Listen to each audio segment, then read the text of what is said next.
Hey guys, it's your girl Kizzy Rock, and yes, Kizzy Rock is my birth given name. Happy Friday morning.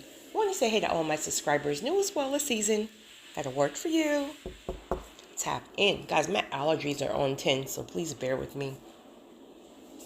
I want to talk to you guys today about, so you know how sometimes like you need to hear a word, but you really don't want to hear it, right? That's what I got for you today. This is not something I'm going through, but I've been through it. So I felt convicted to make this recording for someone who may be in this particular place. And that is, you're on the right path. You heard from God clearly. So you're on the right path. That's no question. But, here's the hard part. You're not ready. You're not ready. And that's not easy to hear. Been there. Trust me. Been there. And it's like, what do you mean? I've prepared. What do you mean? I've done everything. What do you mean? I fasted. What do you mean? I'm not ready. I'm ready. It's been 35 years. What do you mean? But here's the thing. Job well done. You've done your part. You've studied. You have stand. You have war against the spirit. You have prayed. You've done it all. Job well done. But this time, it's not about you. It's about the other side. You think you're ready because you don't know what's on the other side. All you know is the promise that God has given you. God knows what's on the other side. And you're not ready yet. Here's why. Whatever God has shown you, whatever place, whatever thing, whatever person, whatever location, whatever God has shown you that is a part of your destiny, it is. However, there are some giants over there that are not just giants that you just hit with a bat and they fall, right? These giants are giants that are literally demonic forces that can overtake you because you're not prepared in a sense of you're not equipped enough yet. So this period of the waiting that you're going through right now, this is about God is going to start preparing you for the demonic forces on the other side. See, in our logical mind, we just think giants just means you get out my way. I ain't got time, right? I came here to snatch my land. I ain't got time, right? So we're thinking, I'm so dramatic. So we're thinking more in the sense of our fleshly powers. Honey, anything that God has for you is going to impact people. It's going to impact the world, right? We are in a place right now, obviously, that the world is insane and we're literally in our last days. I know we've heard that since we were children, but honey, it's very evident. So it's almost like there's no time for hiccups, meaning I don't have time, not me saying this to you, but God is saying this to you or us. I don't have time to open the door and you're going to get clipped up because you have not fully been prepared. I just don't have time for that. There's no time for error. So I got to let you sit. I have to process you further because the closer you get, I'm going to show you more insight. And it's going to blow your mind the type of demons that you have to war against. It's going to blow your mind. And the truth of the matter is, God himself is warring against that. But yourself, you still have to be built up and prepared. Because if you're not prepared enough, those same demons that you claim you're going to slay are going to take over you. See, what's on the other side, there's all kind of things around it, right? There's narcs, there are counterfeits, there are soul ties, they are witchcraft, voodoo, sacrifice, all kind of stuff, right? Because listen, you're rare. You're rare. It would be great if everybody had this little beautiful heart, this little beautiful spirit like you, and everybody just loves the Lord and want to do things only the way that the Lord will do. And you want to wait on the Lord. Honey, some people ain't going to wait on the Lord. They're going to the witch. They're going to the voodoo doctor. You're rare. You're rare. And we have this clueless mind at times that we can think like, well, there's no way in the world somebody could do that to try to, oh, people sell their soul daily. So here you are, because you fasted for 3 days and you and you think you have power to withstand legions of demons. Legions. So God called you to it, right? Doesn't mean he called you to it. He's going to give it to you because you're cute. You ain't that cute, boo, right? Yes, he's going to give it to you in the sense of it's going to be a reward because you passed the test, because you didn't give up on the journey, which so many people do, right? If you're still walking this journey, you are in I think it's under 20%. You are in a very small percentage of individuals who will ever make it to destiny. So it's almost like, well, you've been through hell and back, and you've been through hell and back probably 100 times, right? But the reward will be because you trusted God and that you didn't give up, no matter how difficult that journey became. So you will get the promise. That's not the question. The question is,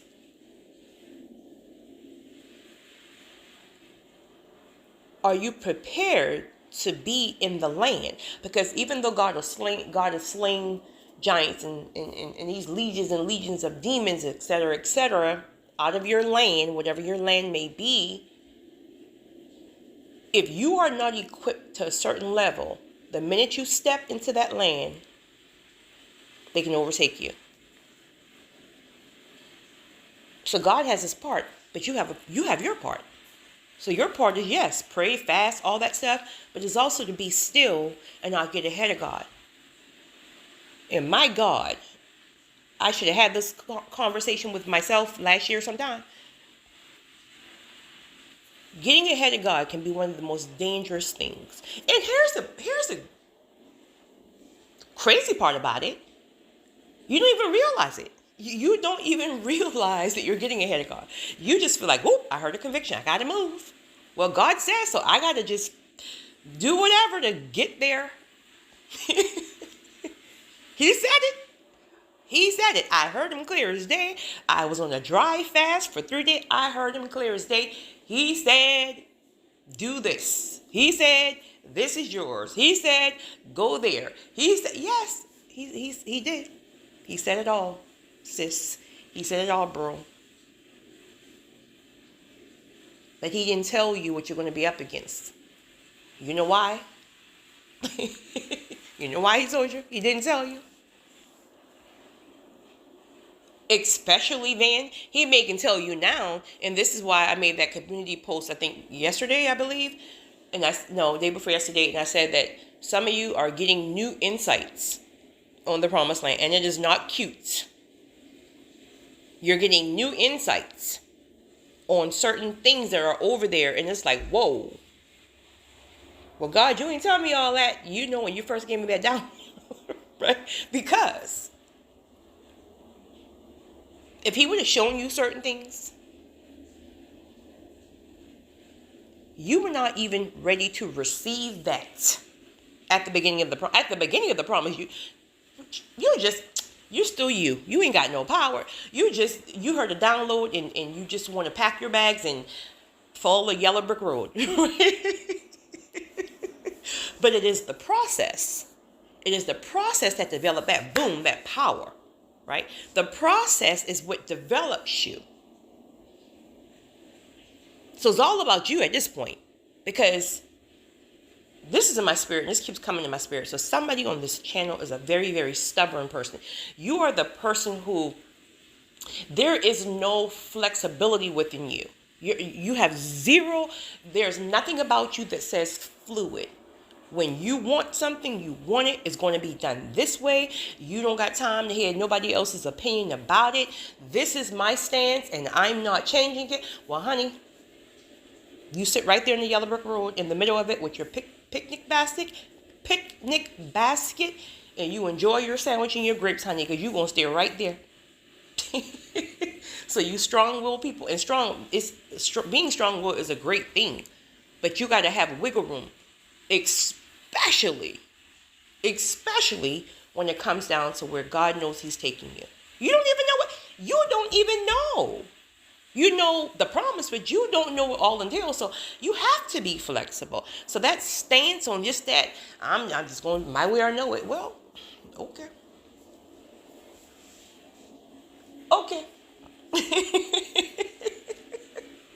That just hit me. So somebody must be a very, very stubborn, hard person right there.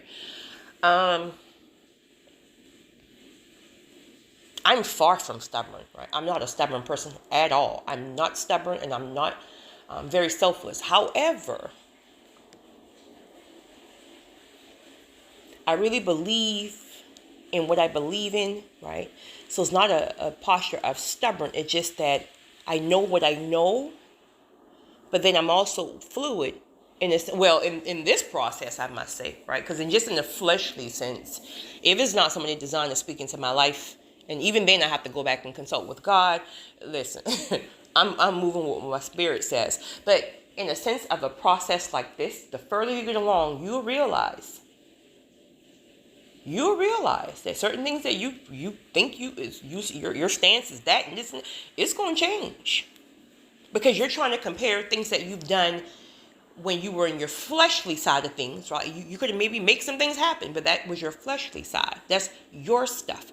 On this flip side, this is God's way, not your way. So if God says you're going to change that mindset, I don't care what you saw all of your life. I don't care how much you seen your mama and your granny or whoever emasculate the men in their life. You ain't doing that, not over here. So you can say all day long, oh, well, he just got, listen, I'm going to tell you now, that ain't happening. That ain't happening. So you're going to have to be fluid enough to understand, like, wow, okay, I thought this, or I really thought this was the correct way of thinking about something. I really, really thought this. And God is going to be like, listen, I'm going to change that whole perspective before I take you anywhere. I can't get off of stubborn people. My stubborn folks, please ask God for grace with your stubbornness.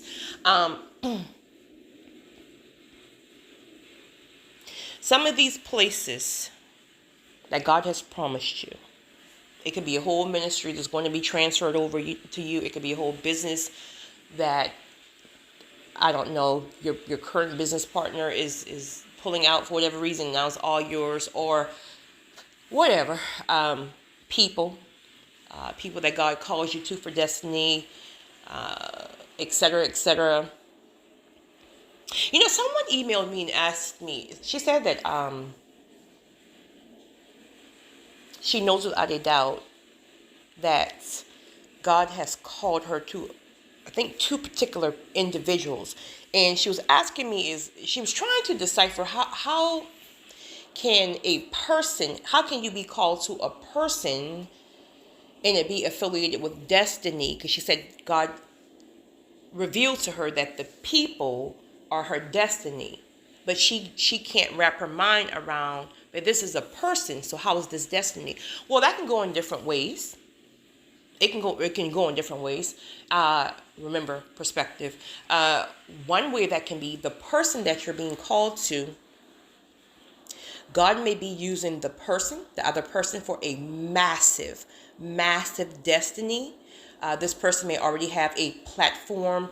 And then when God starts to use the person towards, ministry, things like that, or whatever way he chooses to use the person, then because you've already been processed along the way, You're more so less a behind the scenes person. So you're covering this person. See, you already got the power, right? You got the power, you got the insights, all that stuff. So you're behind that person.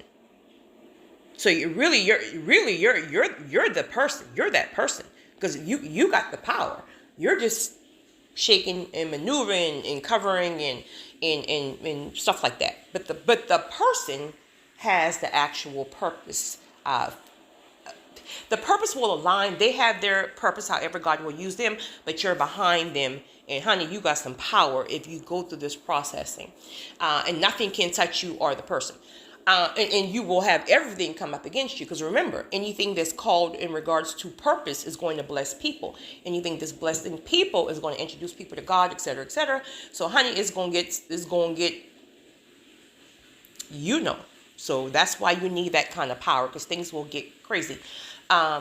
Next, and I'm just give two to kind of for the sake of time. Another reason is the person can be a kingdom partnership, right? And so that means whatever purpose God has for you, that you may already known or you may pick up along the way of the destiny of the journey. When God brings the two together, he will merge the two individual purposes, but put them together and boom, it's massive, and use it that way. So you're just getting revelations about a person, but then when you get there or when you get closer, then it will all make sense on why God is bringing you or saying that a person is destiny. So it can branch out in so many different ways. So don't think that destiny has to always, you have to visualize a place or a thing, right? That's the whole point. God gives us pieces and pieces and pieces and pieces. Your job is just to trust him along the way. Stop getting ahead of him. Let me tell you, I'm finally there. And I'm going to tell you, it is the most peaceful thing. And granted, you got to come to the end of yourself. So if you're still getting ahead of God, don't beat yourself up. The further you go, you will stop getting ahead of God. And then it will be a pace where it's like you're content with sitting still. You're no longer full of anxiety or trying to make it happen. You are content. Meaning, if God doesn't move a notch on a certain day, you're okay with that because you know he will come back, or he's moving without you, and then he'll come back and tap you and say, all right, boom, more insight, right? Boom, go here. Boom, read this. Boom, such and such. But he's taking the step first, even if it's baby steps, right? He's taking the step first. He comes back, and then you move. He takes another step, then you move. But what do? We're in front of God. We're running. And God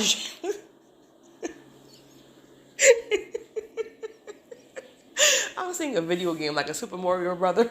It's like somebody's running and God is just like just standing in the street, like just with his arms crossed. And you're like all the way up there. And then you look back and God is all the way back there, just standing, and you're sitting here running. And you got to run back to God in the middle of the street. Woo, this wasn't my life, honey, some years ago. Oh my goodness gracious. Just getting ahead of God. And then we're sitting here like, why is it taking so long? Well, because you got to keep running back to God who's in the middle of the street waiting on you to get back behind him. And this is not everybody, because some people are the complete opposites. Some people, God is already 5 notches up and you're still sitting there with your knees buckling because you don't want to take the first step. And so God is just like, listen, you gonna get moving or So, but anyway, I wanted to share this because I had a different word. Actually, I wanted to talk about, I don't even know how many I had, but a number of things that you will experience once you answer the call. There's a whole list of things I had written down. I may make that video tonight, sometime this evening, or even maybe tomorrow, I'm not sure.